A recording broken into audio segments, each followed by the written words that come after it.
वर्तमान को नमन। कल्पना करो 1907 का जर्मनी।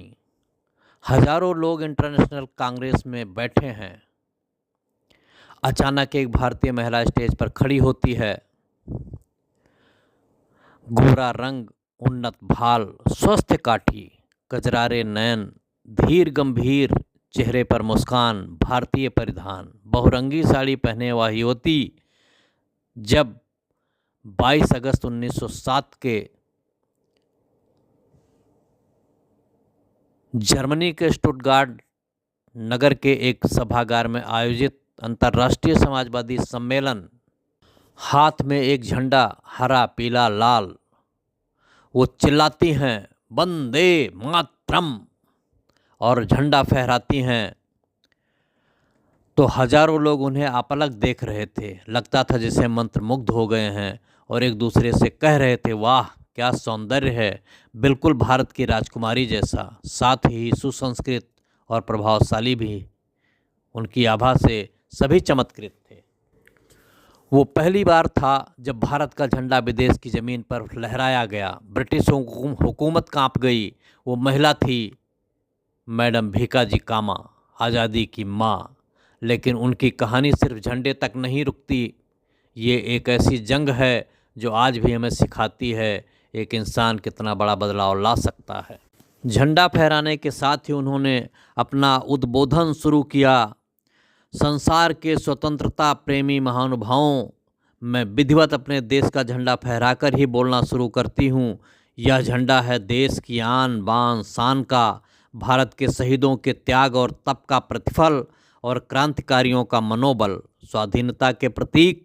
इस झंडे को फहराकर विश्व के सभी स्वतंत्रता प्रेमी लोगों से निवेदन कर रही हूँ कि आप सभी इसके सम्मान में खड़े हों और इसका अभिवादन करें। सभा में लग रहा था जैसे मैडम भीकाजी कामा के शब्दों का उन पर जादू हो गया हो और सभागार में उपस्थित सभी लोग एक साथ उठ खड़े हुए और भारतीय झंडे के सम्मान में अपनी टोपियां उतारकर उसका अभिवादन किया। फिर उन्होंने कहा, आपकी इस भावना के लिए मैं हृदय से अपना आभार व्यक्त करती हूं और पूरे विश्वास के साथ कहती हूं कि भारत देश के सभी नागरिक आपके इस उत्कट भाव के लिए कृतज्ञ रहेंगे। विश्व को मानवता का पाठ पढ़ाने वाला भारत आज पराधीन है और ब्रिटिश साम्राज्यवाद की चक्की में पिस रहा है। उसके आर्थिक साधनों का शोषण कर ब्रिटेन मौत से गुलछर्रे उड़ा रहा है। साम्राज्यवाद और समाजवाद एक साथ कैसे रह सकते हैं? आप सब ब्रिटिश साम्राज्यवाद से मुक्त होने और समता तथा समाजवाद के पोषण में अपना सहयोग प्रदान करें। बस इतने ही विनम्र निवेदन के लिए आपके समक्ष उपस्थित हुई हूँ। भाषण की समाप्ति पर सभा भवन तालियों की गड़गड़ाहट से गूंज उठा और प्रस्ताव के समर्थन में अपने हाथ ऊपर उठाए। केवल ब्रिटेन के प्रतिनिधियों का स्वर नकारात्मक था, किंतु ब्रिटेन के एक प्रतिनिधि हिंडमैन जो उदारवादी थे, उन्होंने प्रस्ताव का समर्थन किया। कौन जानता था कि यह भारतीय महिला ब्रिटेन को बेनकाब कर देगी, उन्हें बेआबरू कर देगी, उनकी साम्राज्यवादी लिप्सा और शोषण मनोवृत्ति की बखिया उधेड़ देगी। किंतु ब्रिटेन के विरोध के कारण प्रस्ताव पारित ना हो सका। मैडम कामा की यह गर्जना विश्व की गूंज बन गई। समाजवाद की व्याख्या उनकी अभिव्यक्ति बन गई। सिंह गर्जना करने वाली मैडम भीकाजी कामा का जन्म एक प्रसिद्ध पारसी परिवार व्यापारी सोहराब जी फ्राम जी पटेल के घर 24 सितंबर 1861 को हुआ था। जन्म से ही वह बहुत होनहार थीं। स्कूल का काम किए बिना वह खाती नहीं थीं और ना ही सोने जाती थीं। वाद विवाद प्रतियोगिताओं में उन्हें प्रथम पुरस्कार प्राप्त होता था। बचपन से उसने कई भाषाएं सीख ली थीं। स्वतंत्रता संग्राम की गाथाएं सुनने में उनकी पर्याप्त रुचि थी। शहीदों के प्रति उनके मन में अगाध श्रद्धा थी। अंग्रेजों द्वारा किए गए अत्याचारों से वह क्षुब्ध हो उठी और यही था क्रांति के बीजारोपण का कारण। इस भाव से दूर रखने के लिए उनकी शादी मुंबई के प्रसिद्ध वकील के.आर. कामा के साथ कर दी गई। शायद इसके कारण ही उनके मनोभावों में कुछ परिवर्तन आ जाए। मैडम कामा का दाम्पत्य जीवन कुछ दिनों तो चला, किंतु धीरे धीरे उसमें गतिरोध आता गया। उनके पति की ब्रिटिश साम्राज्य के प्रति निष्ठा थी और इसीलिए उसकी आलोचना सुनना उन्हें पसंद नहीं था। मैडम कामा अंग्रेजों को उखाड़ फेंकने के लिए कटिबद्ध थी।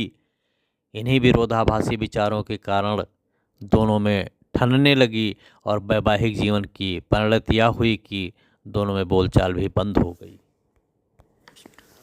उन्हीं दिनों बम्बई में प्लेग की बीमारी फैली। यह बीमारी छूत की तरह फैलती है और सभी लोग इसके भाग खड़े होते हैं, किंतु मैडम कामा ने इस चुनौती को स्वीकार किया और दीनहीन की सेवा सुसरा में स्वयं को समर्पित कर दिया।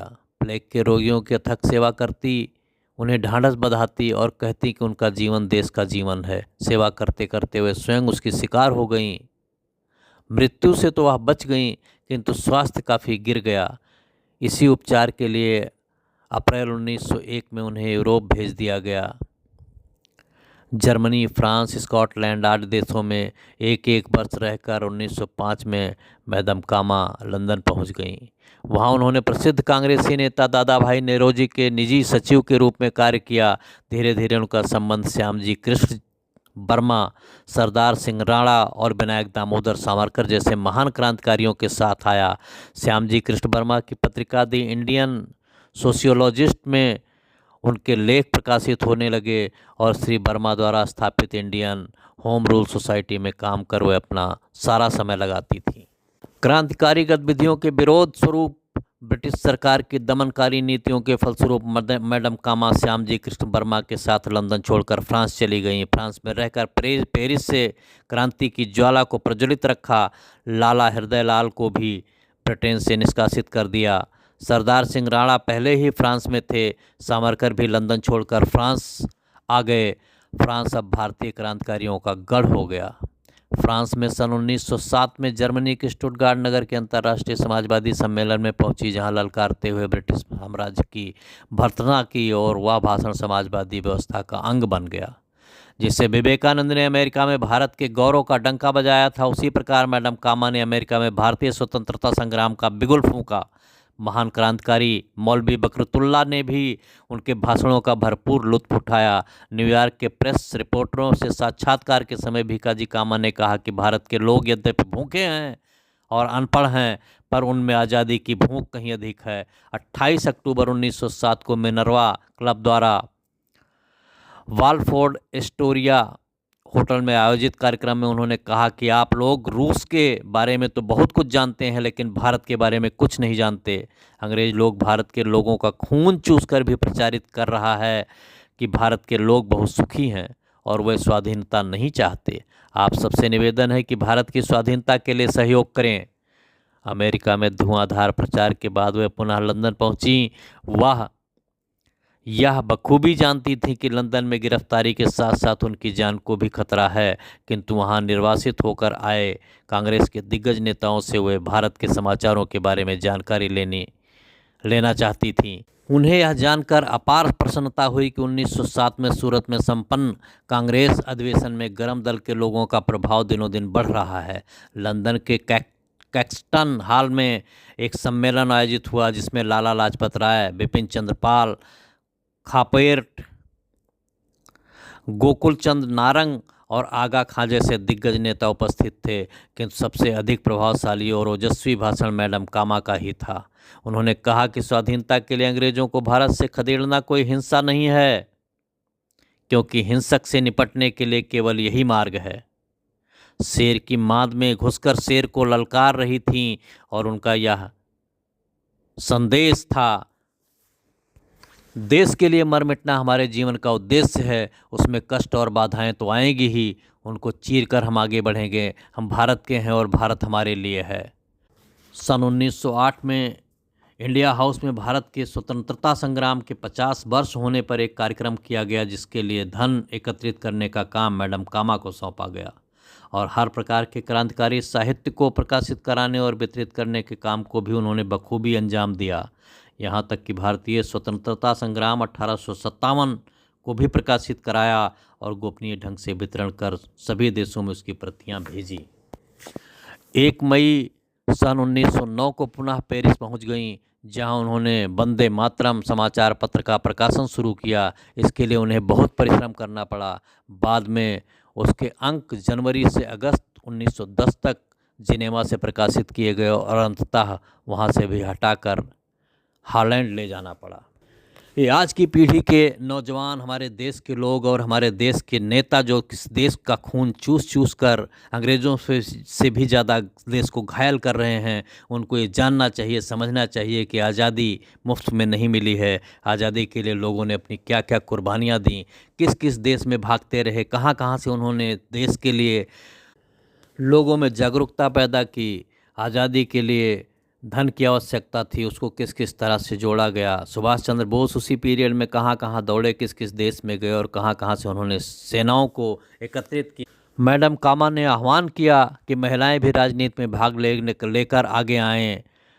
मिस्र में बोलते हुए उन्होंने कहा कि मैं मिस्र का केवल आधे प्रतिशत को ही देख पा रही हूँ। मैं मिस्र के सपूतों से पूछना चाहती हूँ कि आपकी माताएं कहाँ हैं, बहनें कहाँ हैं। आपको यह भी याद दिलाना होगा कि पालना झुलाने वाले हाथ ही देश का संचालन करने वाले व्यक्तियों का निर्माण करते हैं। वीर सावरकर जब जहाज से कूदे तो फ्रांस तट से उन्हें बचा ले जाने की योजना मैडम कामा और श्यामजी कृष्ण वर्मा की ही थी, किंतु योजना विफल हो गई क्योंकि जहाज समय से बहुत पहले ही फ्रांस तट पर पहुंच गया था और सावरकर पुनः गिरफ्तार कर लिए गए। हेंग की अंतर्राष्ट्रीय अदालत में पहुंचकर सावरकर को छुड़ाने का अनेक प्रकार से यत्न किया, किंतु यहाँ भी वे सफल न हो सके। क्रांतिकारी युवक कान्हरे ने 21 दिसंबर 1909 को नासिक के कलेक्टर मिस जैक्सन की हत्या कर दी और इसी प्रकार क्रांतिकारी वाची अय्यर ने टिन्नेवेली के न्यायाधीश मिस्टर एस की हत्या कर दी। इन हत्याओं में प्रयुक्त पिस्तौल ब्राउनिंग मॉडल की थी और ऐसी 20 पिस्तौलें भारत भेजी गई थीं, जिनकी खरीद के लिए पैसों की व्यवस्था मैडम कामा ने ही की थी और पिस्तौल भेजने की सारी जिम्मेदारी सरदार सिंह राणा और वीर सावरकर के स्थान पर स्वयं अपने ऊपर ले ली थी।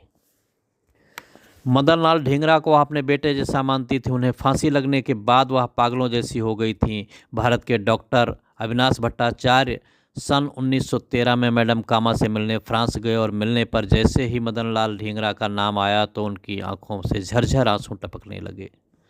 सन 1914 के प्रथम विश्व युद्ध के समय फ्रांस और इंग्लैंड मित्र देश थे। अब मैडम कामा की गतिविधियों पर नज़र रखी जा रही थी और कतिपय पाबंदी लगाने के बाद पेरिस से हटाकर विशी नामक स्थान पर एक पुराने किले में उन्हें नज़रबंद कर दिया गया और 4 साल तक नज़रबंदी की स्थिति में रखा गया।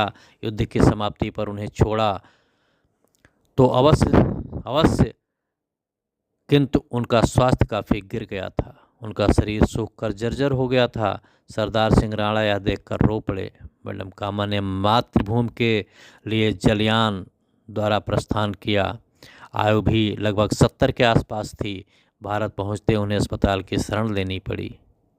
शरीर जर्जर हो गया था और 8 महीने के अंतराल के बाद अस्पताल में ही 16 अगस्त 1936 को उनकी यह लीला समाप्त हो गई और वह चिर निद्रा में विलीन हो गई।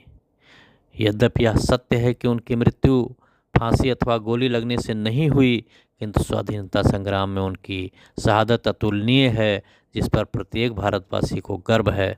ऐसी वीरांगना को सत सत नमन। मित्रों, ये कहानी मात्र एक मैडम भीकाजी कामा की नहीं है, उन हजारों नारियों और क्रांतिकारी महिलाओं की है जिन्होंने भारत के लिए हंसते हंसते अपने जीवन का बलिदान कर दिया। उस युग में जहाँ पे एक तरफ आदमियों की लड़ाई अंग्रेज़ों के साथ चल रही थी, वहीं पे भारत की नारियों ने भी कंधे से कंधा मिलाकर उनका साथ दिया और देश की आज़ादी में अपना भरपूर योगदान दिया।